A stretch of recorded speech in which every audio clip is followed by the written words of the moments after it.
कुरान मजीद ने ना नबी करीम अलैहिस्सलाम की मजलिस मुबारका के आदाब बयान किए। सहाबा किराम अलैहिम रिदवान हुजूर सैयद आलम सल्लल्लाहु अलैहि वसल्लम की गुफ्तगू सुना करते थे, तो जब कोई बात समझ में ना आती तो अर्ज करते राई ना या रसूल अल्लाह, हुजूर रियायत कर दें, जरा दोबारा बता दें। यहूदियों की जुबान में इस लफ्ज को जरा खींच के पढ़ा जाता था तो इसका माज अल्लाह माना बनता था, ए हमारे चरवाहे। अगरचे सहाबा की नीयत नहीं थी, लेकिन यहूदी इस लफ्ज के पीछे छुप के ना हुजूर की बेअदबी करते थे। अल्लाह तबारक व तआला ने ना ये लफ्ज कहने से ही सहाबा को मना कर दिया। तवज्जो है मेरी बात पर? फरमाया या अय्युहल्लज़ीना आमनू ला तक़ूलू राइना, ए ईमान वालो तुमने राइना कहना ही नहीं, ये लफ्ज ही छोड़ दो। यानी को बंदा उठ के कह सकता था कि मेरा मतलब तो ये है, तो कहा तुम मतलब रहने दो, तुम ये लफ्ज ही छोड़ो, तुम कहा करो वक़ूलुन ज़ुरना। समझ ना आए तो को या रसूल अल्लाह एक नजरे करम फरमा दीजिए, तुम ना ये जुमला कहना शुरू कर दो। हमारे ज़माने में ये होता है कि लोगों का निसाब से भी रिश्ता होता है, किताब से भी रिश्ता होता है, पर उस्ताद से नहीं होता। तो जो है मेरी बात पर, कभी आप MSc पढ़ने वाले बच्चे से पूछें, ये बड़ी जिम्मेदारी से बात कर रहा हूँ, MSc वाले से पूछें तालीम कितनी है तो कहेगा MSc है। उससे पूछें कि आप का दर्जा क्या है तो कहेगा कि फर्स्ट डिवीज़न मेरा दर्जा है या A+ मेरे मार्क्स हैं, वो सारी बातें बताएगा। लेकिन कभी कोई शख्स उससे ये नहीं पूछेगा तेरे उस्ताद कौन से हैं। MSc वाले स्टूडेंट से कभी किसी ने पूछा तेरा टीचर कौन है, बोल के बताइए? पढ़ता नहीं टीचर के पास, वो पूछते क्यों नहीं?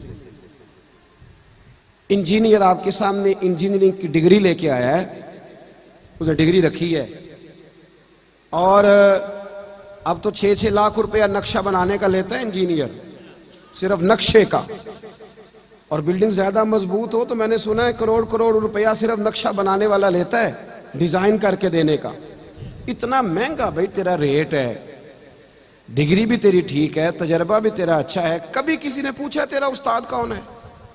बोले प्रोफेसर साहब से किसी ने पूछा हो। लेकिन कोई आलिम किसी मस्जिद में जब भी खुतबा जुमा देता है वो भले बता दे कि मैंने तंजीमुल मदारस के सारे इम्तिहानात दिए हैं, दौरा हदीस किया है, फिर भी लोग उससे पूछते हैं आपका उस्ताद कौन है। ये समझो ना इस बात को, ये दीन रूहानियत एक ऐसी चीज है कि सिर्फ निसाब और किताब से काम नहीं चलेगा, आपको उस्ताद का नाम भी बताना पड़ेगा, आपको अपने उस्ताद और शेख का नाम भी, ये जरूरी बात है, इसके बगैर काम नहीं चलेगा। इसलिए कि ये जो दीन है ना, दीन ये आता ही निस्बत की बरकत से है। जो आदमी हदीस रिवायत करता है ना, आज भी उसको अपनी सनद बतानी पड़ती है। अस्माउर रिजाल का एक पूरा मुरत्तब इल्म है हमारे इल्म हदीस के अंदर, कि आपको बताएंगे आपने हदीस कहां से ली और फिर जिससे ली उसका तारुफ भी कराएंगे, फिर ये साबित करेंगे आपके आपकी उससे मुलाकात भी हुई कि नहीं हुई, और फिर उसके आदिल और सिक्का होने पर दलाइल भी दिए जाएंगे। मैं तो इसका तर्जुमा ये करता हूं कि जिस उस्ताद से आपने हदीस ली आपको उसकी शान भी बतानी है, उसकी आपको अजमत भी बयान करनी। तो मजलिस का माना सिर्फ ये नहीं है कि आप उस्ताद के सामने बैठे हैं तो आप कहें मैंने सबक पढ़ना है, तालीम मेरी मुकम्मल हो गई, अब मेरा उस्ताद से रिश्ता खत्म हो गया। कुरान मजीद ने नबी करीम के आदाब बयान किए।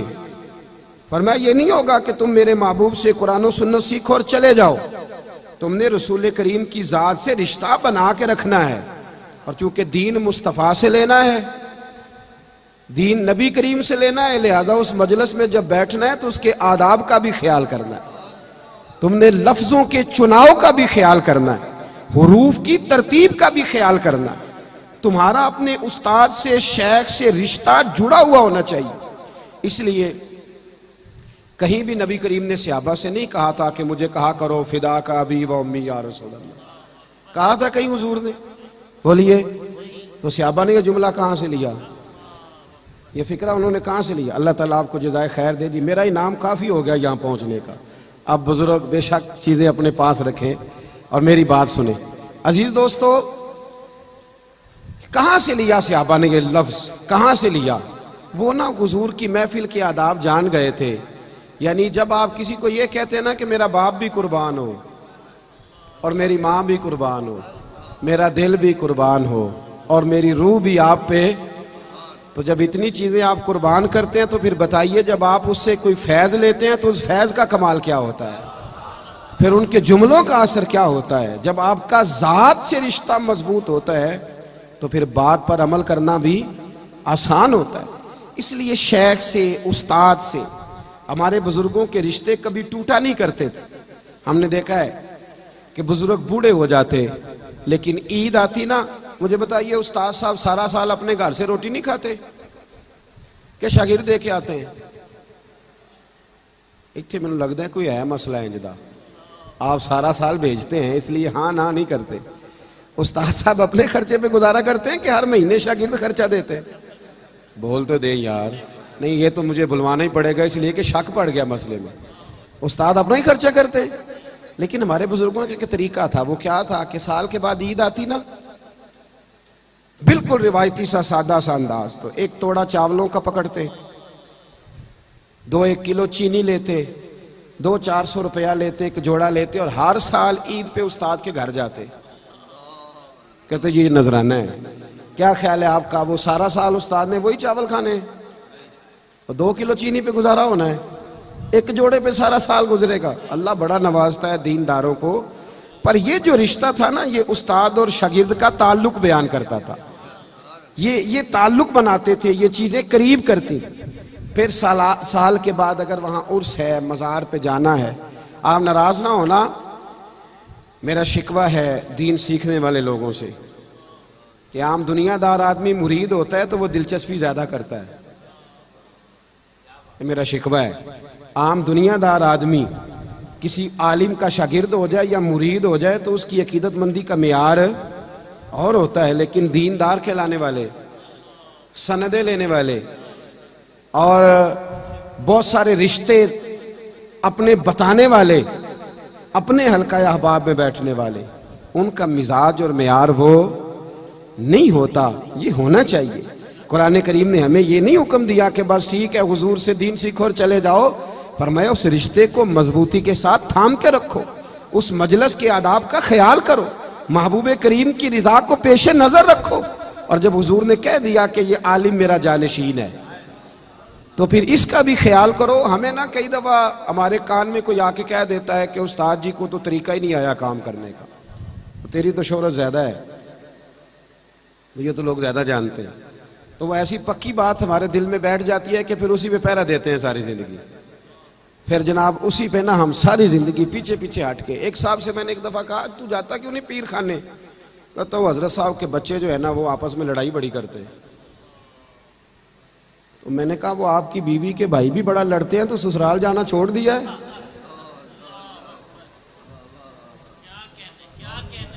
क्या ख्याल? बीवी के भाई लड़ते हैं आपस में कि नहीं? एक दफा इनकार करो ना, जुर्रत करो घर में बैठने की मैंने आज के बाद नहीं जाना। वो लड़ते बड़ा है, अजीब बहाना है ना। और वहां अगर शादी आ जाए ना किसी की तो कम से कम खर्चा लाख रुपया होता है, ससुराल में शादी आ जाए। और यहाँ बहाना करके बैठ जाते हैं, अभी मैं नहीं जाता वहां, तो मसाइल बड़े बन गए। अपना ताल्लुक मजबूत करें, अपने बुजुर्गों के साथ अपने रिश्ते जोड़े। आप देखें गैर कहां कहां की सनदें बयान कर रहे हैं, वो कहां कहां उन लोगों को उठा के ले गए हैं जिनका वक्त बेअदबियों में गुजरा था। और हम क्या करते हैं? आप यकीन करें जिस दौर में हमारा कोई आलिम है वो बेचारा मुतनाज़े बन गया। मैं बड़े दुख के साथ कहता हूं कि आज कोई एक ऐसा आलिम नहीं है जिसको हमने मुतनाज़ा ना बनाया हो। कोई ना कोई बात, कोई ना कोई अंदाज हमने छोड़ ही दिया है। क्या देखे जा रहे हैं हम आने वाली नस्ल को? ये कोई शख्स ही अच्छा नहीं था, माज़अल्लाह कोई ठीक नहीं था। और जो बुजुर्ग गुजर गए अभी माजी करीब में, उनका हमने जिक्र कभी नहीं किया, ना हमारे खुतबों में, ना हमारी तकरीरों में, ना हमारे कभी लबो लहजे में। और कभी नाम लेना भी पड़े तो मैं देखता हूँ लोग किस कदर बुखल का मुजाहरा करते। एक बुजुर्ग कहते हैं, मैं एक बुजुर्ग के पास गया, और मियाँ नाम ले उस बुजुर्ग का, किसी को इज्जत वो देता है जिसके अपने पास इज्जत होती है।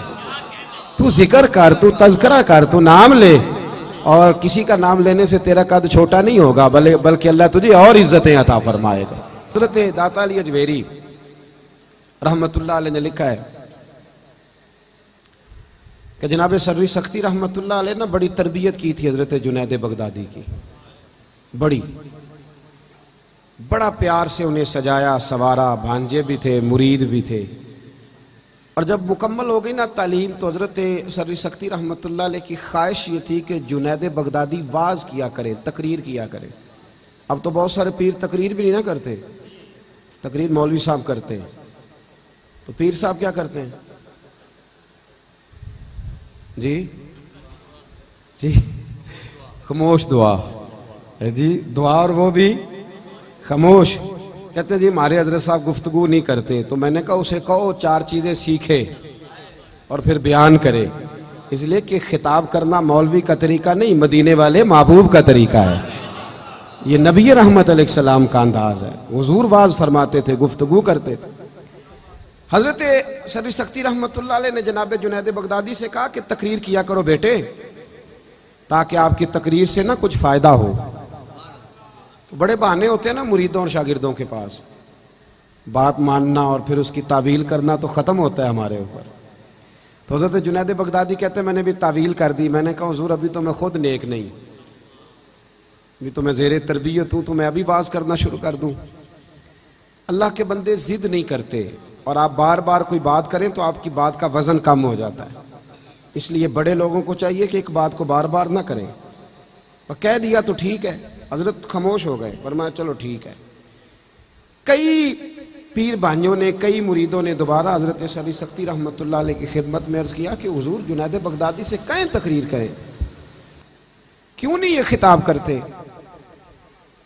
तो आप कहने लगे यार मैंने एक दफ़ा कह दिया है, अब बार बार मैं बात नहीं करता, और तुमने भी आज मुझे कह दिया तो आज के बाद ना कहना। बात ख़त्म हो गई, वक्त गुजर गया। दाता साहब ने लिखा है एक दिन हजरत जुनैद बगदादी फरमाते मैं घर में सोया था तो मेरे बख्त जाग गए, ठंडी ठंडी हवाएं चलने लगी, खुशबुएं बिखरने लगी। बस ज़रा मेरी आंख खुली तो मुझसे ज़्यादा खुश नसीब कोई नहीं था, मुझे मदीने वाले महबूब का दीदार नसीब हो गया। अल्लाह तआला ख्वाब मेरी विच आया माही ते मैं ओदे गल विच पा लईयां बावां, ते डर दी मारी अख भी ना खोलां किते फेर विछड़ ना जावां। फरमाते हैं कि हुजूर का दीदार नसीब हुआ, मदीने वाले महबूब ने बड़ा ही नवाजा, बड़ा ही नवाजा, बड़ा दिया हुजूर ने। और जाते जाते ना, तवज्जो है ना मेरी बात पर, कहते जाते जाते ना हुजूर एक जुमला हल्का सा जुमला हुजूर फरमा गए जाते जाते, तेरे आगे हैं यूं दबे लचे फुसहा अरब के बड़े बड़े, कोई जाने मुंह में जुबान नहीं, नहीं बल्कि जिस्म में जान नहीं। हल्का सा एक जुमला। हुजूर फरमाने लगे जुनैद तकरीर किया करो यार, तकरीर किया करो यार, क्या हर्ज है, बात करनी चाहिए। आप फरमाते हैं बाप मेरे तो वक्त जाग गए। मैंने कहा हुजूर अब तो तय हो गया ना, अब तो खत्म हो गई ना बात, तो करेंगे बात। फरमाते हैं कि मैं ये बात मैंने कही तो अल्लाह के महबूब अलैहिस्सलाम तशरीफ ले गए। कहते हैं मैं सुबह उठा ना तो अभी तक मेरे घर से खुशबू आ रही थी, अभी तक खुशबू। एक रिक्वेस्ट कर दूं, ये पैसे लेके आने वाले दोस्तों से मेहरबानी करें, आप अपनी जगहों पे बैठ, आप बात सुन लें, ये बहुत बड़ी दौलत है हमारी, अल्लाह आपको जज़ाए खैर। थोड़ी देर तशरीफ रखें, सुने मैं क्या अर्ज करना चाहता हूँ। फरमाने लगे खुशबू आ रही थी पूरे घर से, मुअत्तर थी फिजाएं। फजर की अजान हुई तो मेरी आंख खुली, वुजू किया, सुन्नत पढ़ी, मस्जिद गया अपने मुर्शद के पीछे नमाज पढ़ने, शेख सर्री सख्ती के पीछे नमाज पढ़ने। फरमाते हैं फिर शैतान भी आ गया, नफ्स भी बड़ा हो गया। शैतान मुझे कहने लगा यार हजरत साहब ने तो कभी नहीं बताया कि मुझे नबी करीम का दीदार हुआ है, और मुझे तो आज हुआ है। उन्होंने तो कभी बताया नहीं कि ज़ियारत हुई है, तो मुझे तो आज, ये आज भी ऐसा ही हो रहा है। चाय से केतली ज्यादा गर्म है, केतलियां ज्यादा गर्म है चाय से, इनको ज्यादा जलवे नसीब हो जाते इल्ला माशाल्लाह। कहने लगे उन्होंने तो कभी नहीं बताया, तो मुझे तो ज़ियारत हुई है। फरमाते हैं चोर था मेरे अंदर, तो मैंने ना हजरत के पीछे 7वीं सफ में नमाज पढ़ी। हजरत साहब ने जब जमात करा ली ना, तो सलाम फेरने के बाद कहने लगे जुनैद जरा आगे आ जा, जेड़े महरम राज हकीकत दे वो ते राज़े हकीकत खोल दे ही नहीं। ये जिन्ना वेख्या नहीं वो करन गल्लां, जिन्ना वेख लिया वो ते बोल दे ही नहीं। जरा आगे आ जा। फरमाते मैं तीसरी सफ में आके बैठ गया तो कहने लगे नहीं पुत्र जरा और नेड़े आ जा। कहते मैं करीब आके बैठ गया तो हजरत ना तस्बीह चला, इधर देखना मेरी तरफ, तस्बीह चला रहे। तस्बीह पढ़ते पढ़ते ना, पढ़ते पढ़ते, लंबी बात नहीं, अल्लाह के बंदे ज्यादा वजाहतें नहीं करते, ज्यादा दलीलें नहीं देते, लंबी बात नहीं, उनका तो एक दो जुमले में बड़ा असर होता है। कहते वो हल्की हल्की तस्बीह चलाते ना, यूं मेरी तरफ देखा, यूं मेरी तरफ देखा और देख के ना तो फिर नजर झुका ली और फिर हल्का सा जेरे लब मुस्कुराए और फरमाने लगे अब तकरीर करोगे ना, अब तकरीर करोगे ना, अब तो बात बनेगी ना। वो कहते हैं मेरे अंदर तो पहले ही चोर था। हज़रत सुल्तान बाबू फरमाते हैं ना बांझ फकीरों किसे नहीं मारिया ए होई चोर अंदर दा। तो वो अंदर चोर बैठा था। हजरत ने कहा अब तकरीर करोगे तो मैं बोल पड़ा। मैंने कहा जी अब क्या हुआ है, चोर जो बैठ गया था। मैंने कहा ना ये शागिर्द बाद में कहते हैं वो मतलब क्या आपको बताएं हम ज्यादा सियाने हो गए, ये बड़ा मसला खड़ा कर देते हैं। ये तो असातिज़ा की इबारतें ठीक कराते हैं बाद में, इल्ला माशाअल्लाह, ये तो बड़ा कुछ करते हैं भाई। कहा हजरत अब क्या हुआ है, तो फरमाते हैं शेख फिर खामोश हो गए। थोड़ी देर के बाद ना, थोड़ी देर के बाद फिर हल्का सा फरमाने लगे नहीं यार बताता क्यों नहीं, अब तकरीर करेगा ना। तो कहते हैं मेरे अंदर तो चोर था। तो मैंने कहा अब क्या हुआ है, कहते जब मैंने दूसरी दफा कहा तो हजरत ने तस्बीह छोड़ दी और रुख मेरी तरफ फेरा, मेरी तरफ रुख फेरा और फेर के फरमाने लगे जुनैद कल जो रात गुजर गई ना मुझे ख्वाब में अपने रब करीम का दीदार नसीब हुआ था। तो मैंने अल्लाह की बारगाह में अर्ज की मालिक मेरी कमाई ये जुनैद बगदादी है, बड़ी कोशिश करता हूं कि मैदान में आ जाए, दीन का काम संभाले, लेकिन झिझकता है। अगर कभी तेरे महबूब का यहां जलवा हो, आना हो हुजूर को, तो एक नजर इस पे भी डाल जाएं तो काम बन जाएगा। हजरत जुनैद बगदादी फरमाते हैं जब शेख ने ये कहा ना तो मैंने अल्लाह अकबर कहा, कपड़े मेरे फट गए, पगड़ी मेरी उतर गई और मैं मुर्शद के कदम चूमने लगा और मैंने रो के कहा बाबा माफ कर दे, मुझे तो अब समझ आई है मेरे ऊपर जो मेरे महबूब ने करम फरमाया है वो भी तेरी बरकत से फरमाया है, वो भी तेरी वजह से फरमाया है। मत में तड़प उठा और फिर जिंदगी भर कभी मुझे ये वसवसा दोबारा नहीं आया कि कभी ऐसा हो सकता है कि मैं अपने शेख से एक लम्हे के लिए भी दाएं बाएं हो के जिंदा बच जाऊं, वापस आ जाएं, अपने बुजुर्गों से जुड़ जाएं, इनके रस्तों के मुसाफिर बन जाएं। देखें ये किन रस्तों पर हमें चलाना चाहते थे, वही राहें हमारे लिए ठीक हैं, वही तरीके हमारे लिए बेहतर हैं। वही वो अल-कौलुल बदी में इमाम सखावी ने लिखा है ना कि मौला अली शेर खुदा फरमाते हैं मैं रोज रात को ना दुरूद और सलाम पढ़ के सोया करता था, दिल करता था मुझे हुजूर का दीदार नसीब हो जाए, नबी करीम की जियारत हो जाए। रोज मैं दुरूद शरीफ पढ़ के सोता, रोज। दौर था जनाब फारूक आजम का। मौला अली फरमाते एक दिन मैं ख्वाब क्या देखता हूं कि अल्लाह के रसूल नमाज पढ़ा रहे हैं। हुजूर तो ख्वाब में भी आए तो नमाज पढ़ाते हैं, अब मलंग पता नहीं कहां से आ गए हैं जो बगैर नमाज के ही पहुंच गए हैं। कहते हैं महबूब ना नमाज पढ़ा रहे हैं और मैं हुजूर के पीछे ना नमाज पढ़ रहा हूं। तवज्जो है मेरी बात पर? फरमाते हैं महबूब करीम ने 2 सूरतें कुरान मजीद की तिलावत फरमाई पर बड़ा ही मजा आया।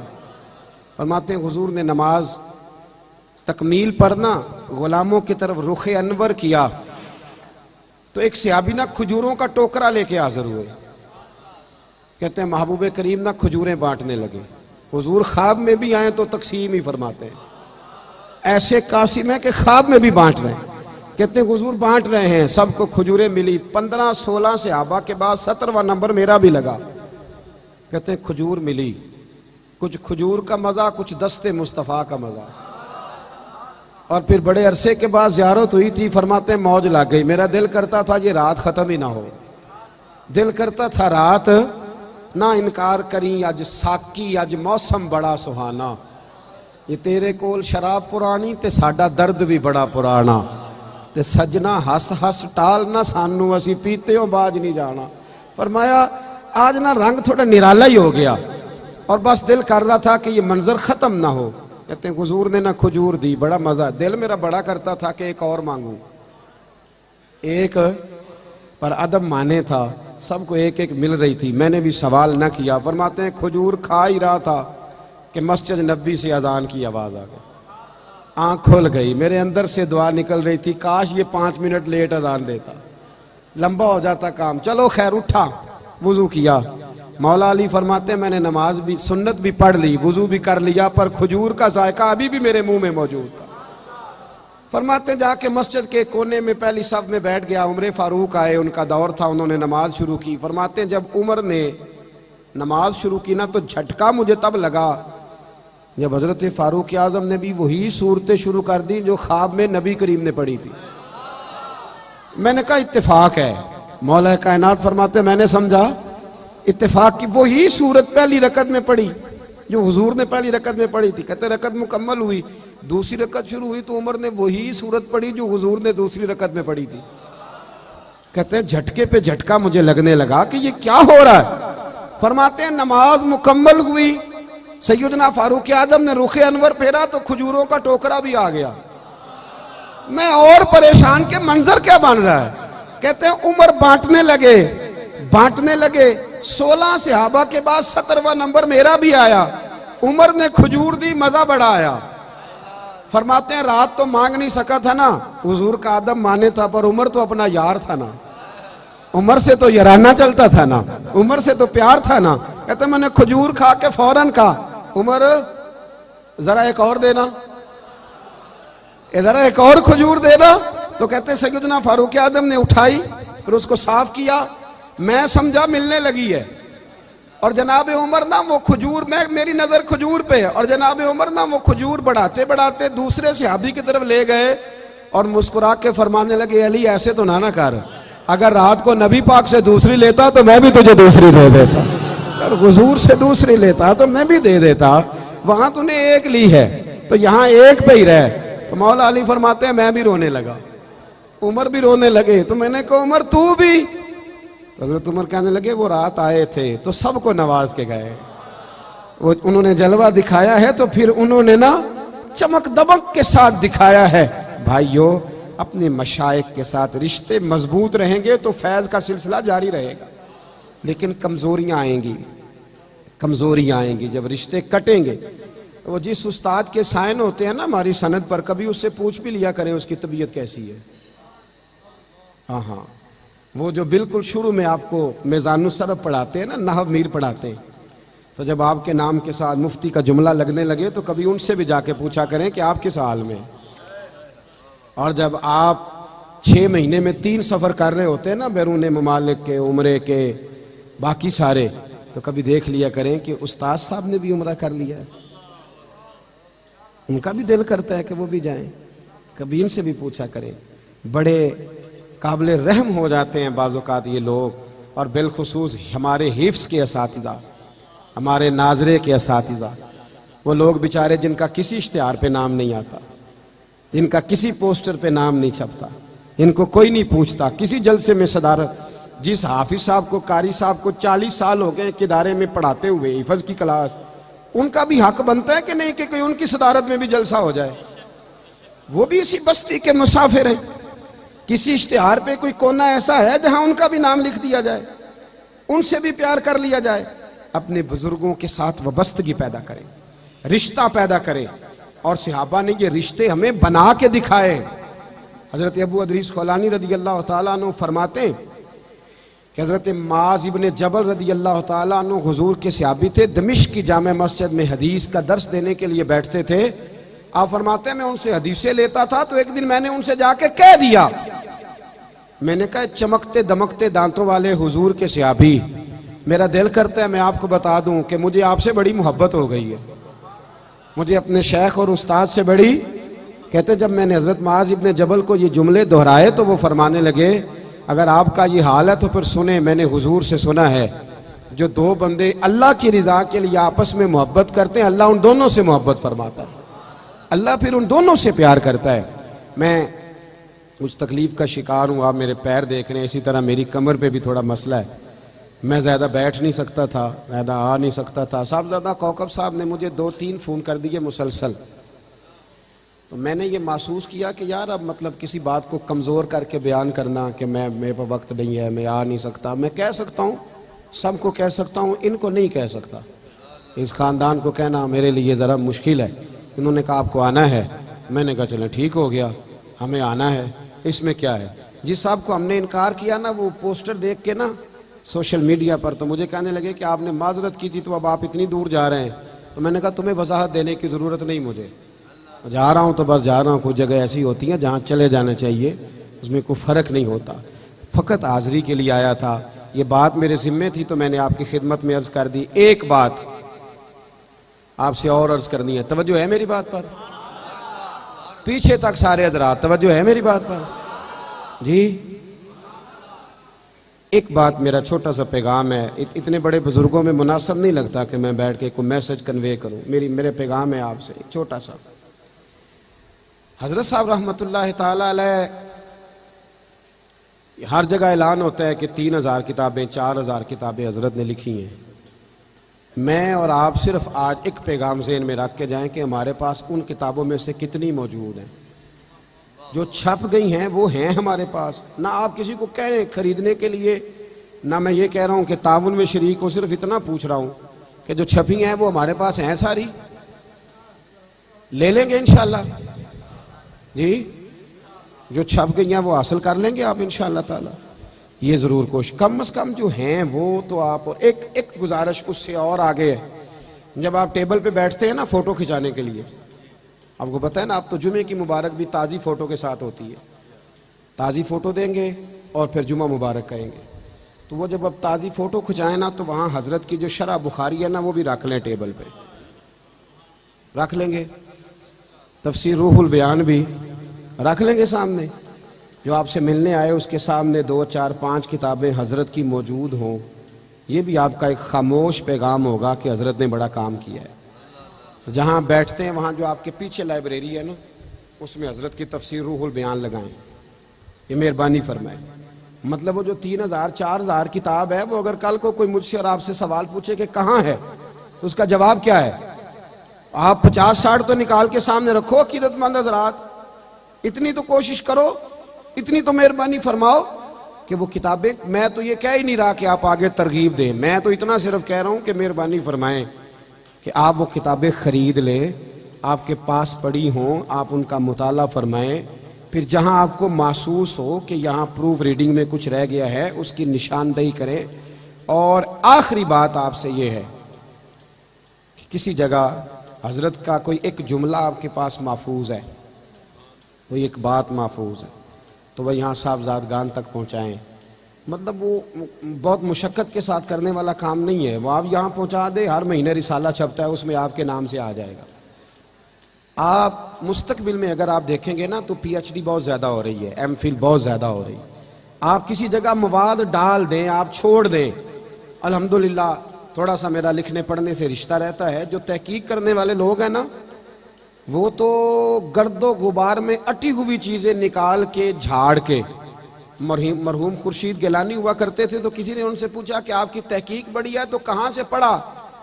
तो कहने लगे कि हमारे घर में जिस पुड़िया में हल्दी आया करती थी ना, मैं उस पुड़िया का मुताला भी किया करता था।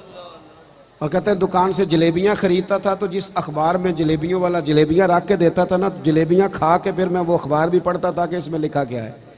जो तहकीक वाले लोग हैं ना, कुछ किताबें जमा करने के शौकीन हैं, वो पढ़ते नहीं, लाइब्रेरियाँ उनके पास होती हैं, लेकिन सारी ज़िंदगी किताब का असल कागज़ भी नहीं ऊपर से उतरता। लेकिन जो तहकीक के लोग हैं ना, तहकीक के, वो तो पर्दों के पीछे से ढूंढ के चीज़ें ले आते हैं। बहुत अरसा पहले इंडिया से एक मौलाना गुलाम जाबर शमरते थे उलमा की कि मैं आला हज़रत पर कुछ काम कर रहा हूँ, तो आप मुझे दे दें, मैं खंगाल लूँगा खुद आपकी लाइब्रेरी और मैं ढूंढ लूँगा जो मेरे मतलब की चीज़ होगी। तो मेरी गुजारिश है कि मवाद सारा कहीं एक जगह आप लोग जमा ज़रूर कर दें, वो रिसाले में आ जाए, किसी जगह छप जाए, किसी पेज पे ही आ जाए, कहीं वो कौल दर्ज ही हो जाए हज़रत के नाम से। तो वो इंशाअल्लाह ताला जब अल्लाह किसी को मौका देता है, जब किसी के अंदर शौक़ पैदा होता है, तो फिर वो सारी चीज़ें जमा भी हो जाती हैं।